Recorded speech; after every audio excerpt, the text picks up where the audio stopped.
Good morning, everybody. Welcome to Sunday in the House. It's a beautiful day here in South Carolina for our weekly conversation on religion and American life. I'm your host, Dr. Dwight A. Moody.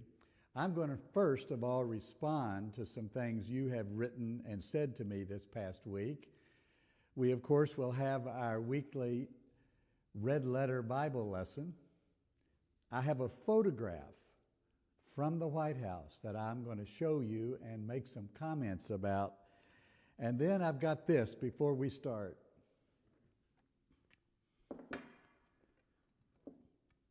Look at this. I made these cinnamon rolls yesterday. And the reason I show them today is this. Next Sunday, March the 30th, we're going to invite people to join us here in our surroundings. We have 4 rooms, a kitchenette, a game room, a cyber cafe, and our living room here where we broadcast. And there's plenty of room for you to come next Sunday, March the 30th. Some of you will be in town for the birthday party on Saturday night. You know, it's my 75th birthday, March the 30th, next Sunday. And on Saturday night, we're having a party. Some of you from out of town will be here. Will stay over and join us here off camera for this broadcast. It's always different for any speaker when you have a live audience. I've been speaking to a live audience all of my life. I like it. I'm going to ask you this morning, right now, if you're watching this on your phone or your iPad like I am, to share this broadcast to your page, to your Facebook page. That will help us expand the audience. Might be somebody in your network who will like it a lot. Now, I want to begin today by responding to things that have happened this week. First of all, we've had 4 donations this week, the best week we've had all year.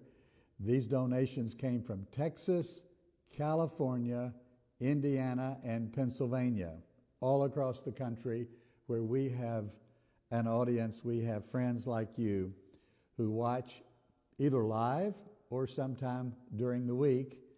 And 4 of you sent in a contribution this week. Thank you so much. It helps us in our planning. Second, if you remember last week, I read off a list of things that we all could do to manage our anxiety and our anger about what's going on in the country. And one of the things I said, in fact, is it was last on the list, that we needed to pray, meditate, read poetry, and then in a spontaneous addition, I said, write poetry. Well, one of you, a regular listener in Charlotte, North Carolina, sent me a poem. I think it is a poem that you wrote. Maybe after you heard the broadcast. I don't know. I wish you would clarify it, Dan in Charlotte. I'm going to read it for everybody today. Here it is. This is on diversity. How boring it would be if there were no diversity. Why do birds of a feather always have to flock together? No jazz, no margaritas, no egg roll, no bagels, no rock, no soul. We would all think the same, and no difference would remain. From where would newness come if we never came together as parts of a sum? What if there were no other races? What if all we saw were white mime faces? What a shame it would be if no difference we'd see. What if there were only one type of bird, fish, or tree? Wouldn't it be absurd? I want to live with my black, brown, red, yellow sister and brother, so we could always love and appreciate one another. The poem, Diversity, I liked it. Thank you very much for sending it in. And I'm glad here to read it online. Now, you know, something else that happened this week was that I reviewed this book, which I showed you last week, The Judas Effect. Now, I came across the author, Amy Hawke. She is a TikToker out on the West Coast in Washington. I do TikTok, and so does she. And I came across her videos, and she was advertising her book, The Judas Effect, How Evangelicals Betrayed Jesus for Power. I read the book. I reviewed it. You can read my review on my website at themeetinghouse.net. And I also published it as the lead article in my newsletter this past week. I hope all of you received the newsletter. You can subscribe. It's free. You can subscribe at themeetinghouse.net. But here is what I liked about this book. This woman tells her story. She's not a professional minister like I am. She's not a theologian. She was converted and baptized in 1999, she says, in an evangelical church out Spokane, Washington, maybe, and got real involved in a white evangelical church. They were very active in Bible study and activities and prayer meetings and everything. And they loved it. They raised their children. They had children. They raised them. And then, you know what happened? Trump appeared on the evangelical landscape. And when she encountered Trump, she just assumed that all of her evangelical friends would react to him the same way she did, with revulsion, with shock, with embarrassment, with rejection. But no, they did not. They embraced Trump with all of his faults, all of his craziness, all of his immorality. They embraced him. They made him the messianic-like figure, and she gradually felt alienated from her church. This is what she writes about in the book. And in my review, I said there's good news and bad news. The good news is this story. The question she raises is this: why did not every white evangelical woman and mother respond the way she did?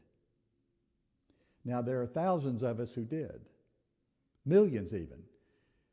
But the majority of white evangelical women who encountered Donald Trump 2014, 2015, 2016 in the campaign, found out all about him, heard the access tape recording. Why did they not act with revulsion? That is the question that this book raises. I encourage you to read it. It'd be a great book study in an evangelical church. It'd be a great Sunday school class book in an evangelical church. You can order it. I encourage you to read it and think about it, about what it means. Now, I want to show you a picture.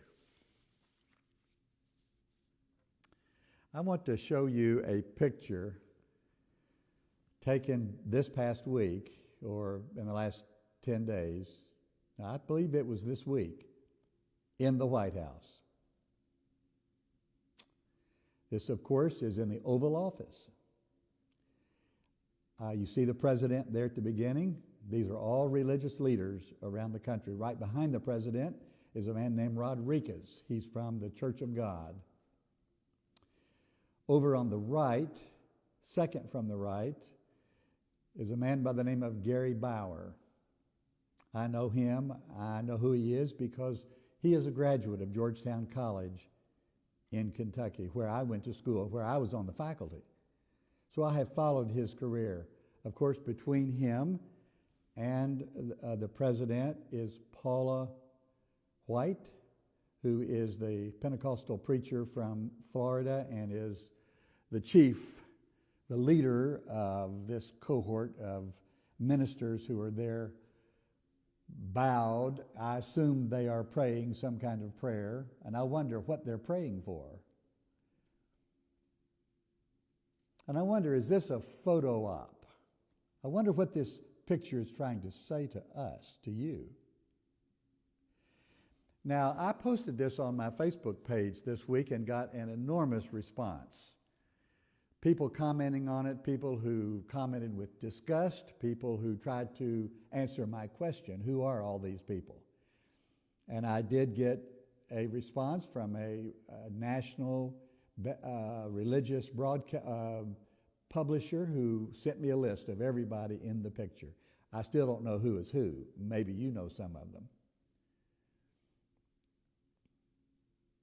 But then I got a comment, and you can read all of this on my Facebook page. I got a comment from a longtime friend from the way conservative side of things, but a longtime friend in Kentucky who raised this question. You can read that on my Facebook page.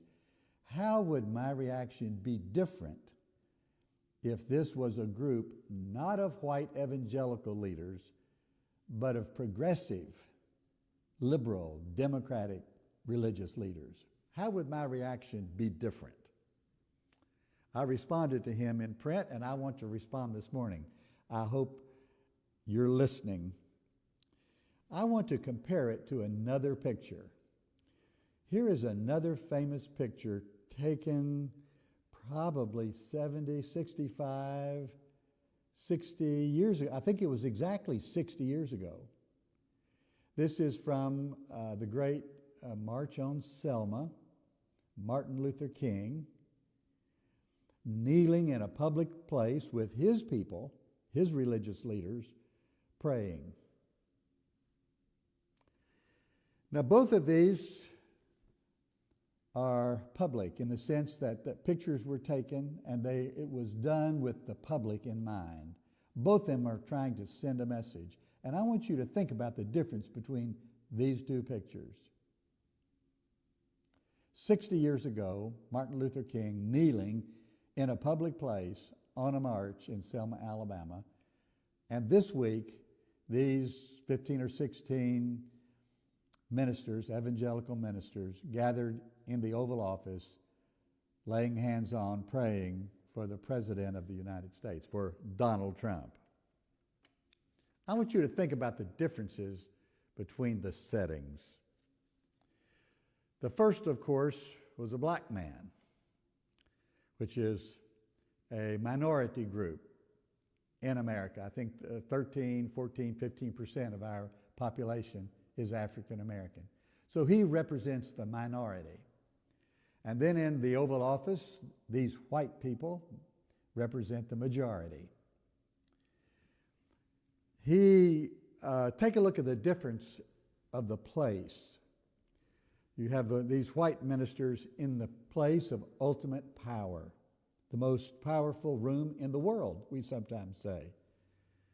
And then we see the black minister 60 years ago in a public place, a place without power, without the signs and symbols of power. As a matter of fact, it is a place of powerlessness. And then you have to ask, what is the purpose of these two events?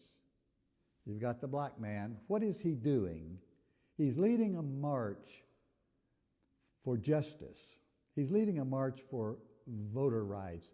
He's leading a march for fairness. He's leading a march on behalf of people who are marginalized, who are ridiculed, who are repudiated by the white establishment in the South. Now, these white establishment people in the White House, who are they representing and what are they trying to do? What are they praying for? What did they want God to do with this president? They are an advocate for whom?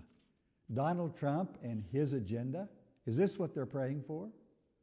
Are they praying for God to protect and prosper Donald Trump in what he is doing in our country?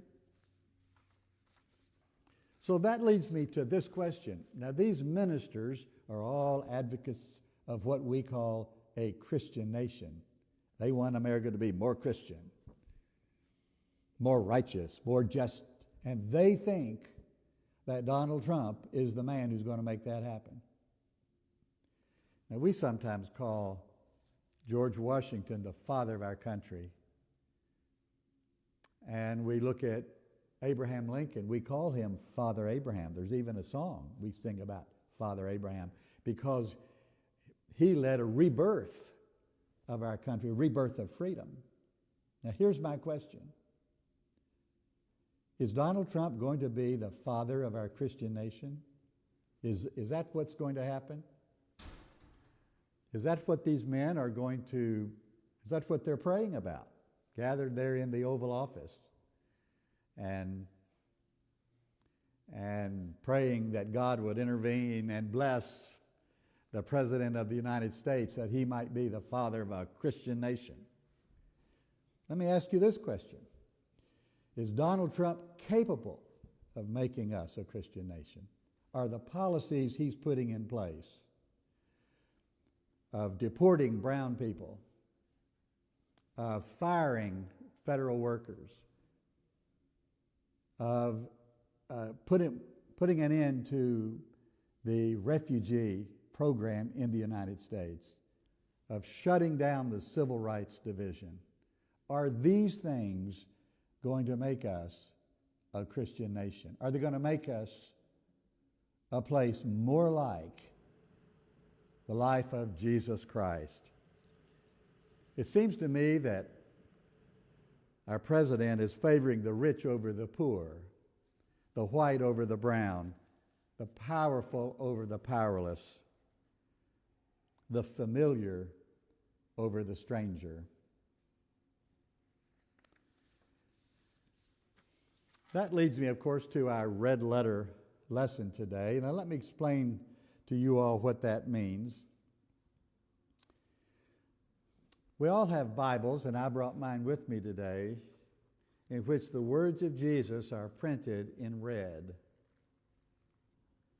The words of Jesus are printed in red. In the Gospels, Matthew, Mark, Luke, and John, a few passages in the Acts of the Apostles, and one place in Paul's letter to the Corinthians, where Jesus is quoted. Those last two, of course, or Corinthians especially, what we call the resurrected Jesus. And my invitation to you and to all of us and to us as a nation is to focus in these times on the red letters of Jesus. What did Jesus actually say? Now, I know there's a big campaign in Louisiana and Oklahoma to post on the walls of the schools the words of Moses. We call them the Ten Commandments. But my question is, why don't we put up the words of Jesus? If we're going to put anything on the walls of your house, the walls of a church, the walls of a school, the walls of a public building, why don't we put the words of Jesus? Why don't we find appropriate and compelling words from Jesus and put those up in public places? Why don't we memorize those words, like the Beatitudes from Matthew, or the prayer of Jesus, the Our Father, or a parable that I'm going to refer here today.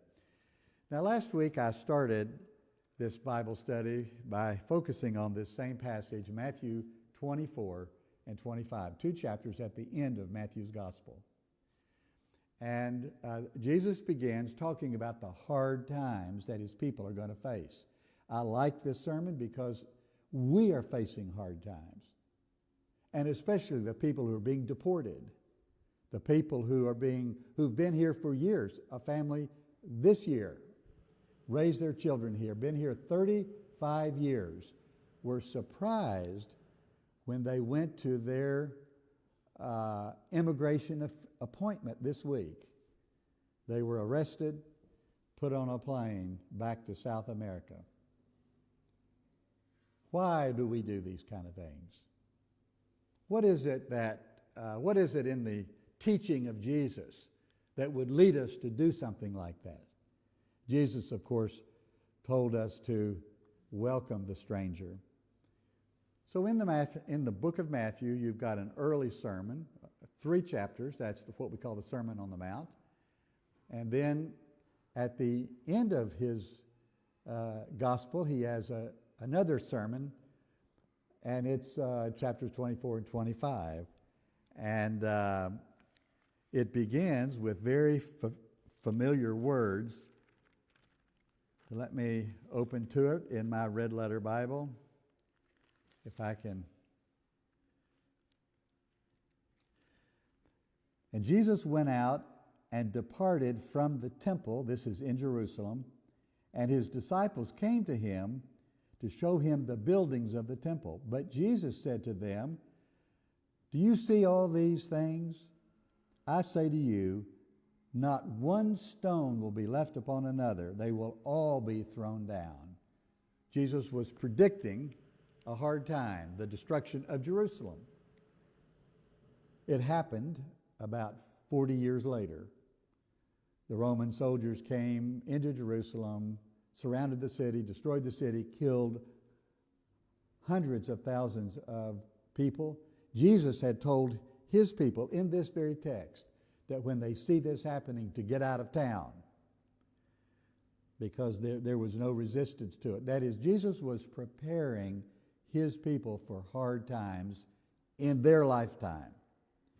A hard time like what's going on in Ukraine, a hard time like what's going on in Venezuela, a hard time like what's going on in Gaza, a hard time like what's going on where the wildfires were in California, the hurricane in North Carolina. Hard times, socially, culturally, financially, physically. Jesus was preparing his people for hard times. And yet, he ends this sermon by telling people how they can live in the midst of these hard times. He tells this parable. It's a very famous parable. He said on the judgment day, God's going to draw us all the nations of the earth, the Bible says, to a great judgment day. And he's going to separate the sheep from the goats. This is, of course, an agricultural farming metaphor or picture. Jesus is going to separate the sheep from the goats. And some of them, the sheep, he's going to say, "Come, receive a blessing." The goats, he's going to say, "Come and receive a curse." Why? Because I was hungry, you gave me something to eat. I was thirsty, you gave me something to drink. I was a stranger, you took me in. I was naked and you clothed me. I was sick and you healed me. I was in prison, you came to see me. That is, Jesus ended this story by telling us how we can live in the hard times of life. The good times and the bad times. The times when we succeed, the times when we fail. The times when we are surrounded by friends, the times when we are lonely. Jesus gave us this summary of what it means to follow Jesus. To feed the hungry, give a cup of cold water to those who are thirsty, to welcome a stranger, to clothe the naked, to heal the sick, and to visit those who are in prison. 6 things was the culmination of this sermon. That is, to prepare for whatever the future brings, Jesus directed us in how to live today. And my question always is, does this sound like the way I'm living, you're living? Does this sound like the place where our country is going? When you look around at what's happening with or without the federal government, is this what you're involved in? Is this what it means to you to be a Christian, to follow Jesus, to study the red letters of Jesus and say, that's the kind of person I want to be. That's the kind of Christian I want to be. That's what it means to follow Jesus. This is what it means to be a red letter Christian. Now, I don't know whether this is what animates the President of the United States and all those holy praying people gathered in the Oval Office this week. I don't see these kind of red letter commands coming out of that Oval Office, do you? He took the richest man in the world, and the first thing he did was cut off aid to the poorest people around the world. If that is not a commentary and a summation of all that's happening in our country today, I don't know what is. It breaks my heart. It causes me to come back to my Bible, open up the Bible, and once again hear the words of Jesus saying to me, saying to you, come, follow me. That's the way I want to live. Well, thank you for joining me this morning. Sunday in the house, and I invite you to respond to me, write me, post something on Facebook, tell me where you are and where you're listening. Let me know what you think about all this. Did you bring out your Bible? Are you a red letter Christian? You might want to call me or send me an email, send me some poetry, send me a question. I will answer your questions if you send it. My friend in Kentucky, he had a question about the picture. I've tried to answer it here today. We'll see what he says about it. Send us a contribution. Now, we had 4 people from all over the country last week send us a contribution. We don't require a lot of money to keep going, but we do require some. I'm talking with a vendor right today, this week, about buying some new software to make our program better. It requires money, and your contribution helps. Our website is themeetinghouse.net, and you can go to themeetinghouse.net and read all of my commentaries. You can subscribe to my weekly newsletter. You can watch all of these shows. This is broadcast number 12. I started this the first Sunday of January. Some of you have been with me every single Sunday, and I thank you for that. Some of you, this may be your very first time, and I hope it's not your last. Tell a friend. Share it on your Facebook page. Now, this program will be archived on Facebook for about a month. That's the policy of Facebook, and then they take down videos. But we archive it on my YouTube video, and we archive it also on the website, themeetinghouse.net. So you can go back and watch all 12 of them this week. They are all up somewhere, and we hope they are convenient to you. Thank you for spending a little bit of your Sunday morning with us. It's a beautiful day here in South Carolina.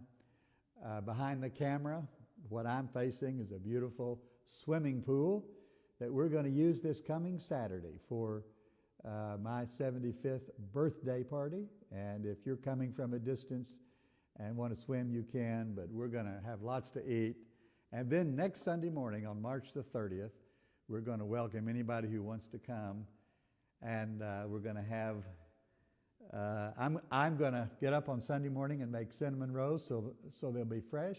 We have a coffee kiosk. You can make coffee or tea next Sunday. And we'll try it here in this spacious place. Thank you for tuning in this morning. Let me hear from you. Tell me what state you're from. I'm always curious about that. God bless you. Have a wonderful weekend. May your team win this weekend. I'm going to be watching the Kentucky Wildcats this evening about 5 o'clock. I hope they can pull out another win. God bless you all. I'm Dwight Moody. This is Sunday in the House, and I'll see you next Sunday.